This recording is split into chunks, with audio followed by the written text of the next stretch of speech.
Hi friends, இன்றைக்கி சிறகடிக்க ஆசை பார்ப்போமா? பார்க்குறதுக்கு முன்னாடி சேனலை சப்ஸ்கிரைப் பண்ணிக்கோங்க, வீடியோவை லைக் பண்ணிக்கோங்க. வாங்க வீடியோக்குள்ளே போகலாம்.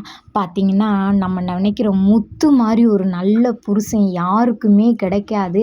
ஆனால் எல்லா பொம்பளையாலுமே நினைப்போம், ஐயோ எனக்கு முத்து மாதிரி புருஷன் வேணும், முத்து மாதிரி புருஷன் வேணும்னு.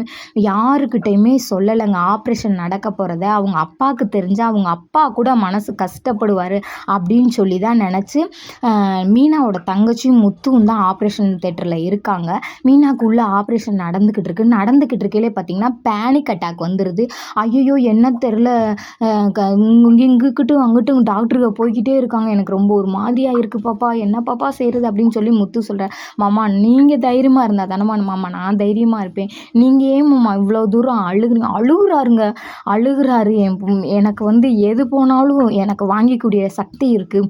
என் பொண்டாட்டி மீனா போயிட்டாருன்னா அவள் இல்லாமல் என்னால் ஒரு நிமிஷம் இருக்க முடியாது. எனக்கு அவ்வளோ அழுக வருதுங்க. அந்த அளவுக்கு அவர் அவ்வளோ அஃபெக்ஷனாக பேசுகிறாரு. இது நான் கூட நினச்சேன், ரோஹிணிக்கு முத்து, மீனா, ஸ்ருதி எல்லாம் சப்போர்ட் பண்ணல, ரோஹிணி நல்லவங்க இனி திருந்துட்டாங்கன்னு. வெந்த புண்ணில் வேலை பச்சுற மாதிரி இந்த ஆப்ரேஷன் இங்கே அவங்க கன்சீவ் ஆனதை பார்க்க வந்திருக்காங்க. அதை பார்த்துட்டு மீனாவுக்கு இப்படி இருக்குன்னு நினச்சி சிரிக்கிறாங்க. எனக்கு உண்மையிலே எனக்கு ரொம்ப சங்கட்டமாக போச்சு. நான் ரோஹிணியை என்னமோ நினச்சேன், அந்த கேரக்டர் தான் இருந்தாலும் சிரிக்கும் போது எனக்கு கஷ்டமாயிடுச்சு. அது பார்த்தா அதுக்கு ஃபோன் பண்ணி முத்து உங்கள் அம்மாக்கிட்டையும் இனி உங்களுக்கு ஸ்ருதிக்கே குழந்தை பிறக்க பிடிக்கவே இல்லை, முத்துக்கும் மீனாக்கும் குழந்தையே பிறக்காது, இனி என் பிள்ளை தான் வாரிசு, ஒத்த வாரிசு தான் அவங்க குடும்பத்துக்கு அப்படின்னு சொல்லி குத்தி விட்டு வேடிக்கை பார்த்துட்டாங்க.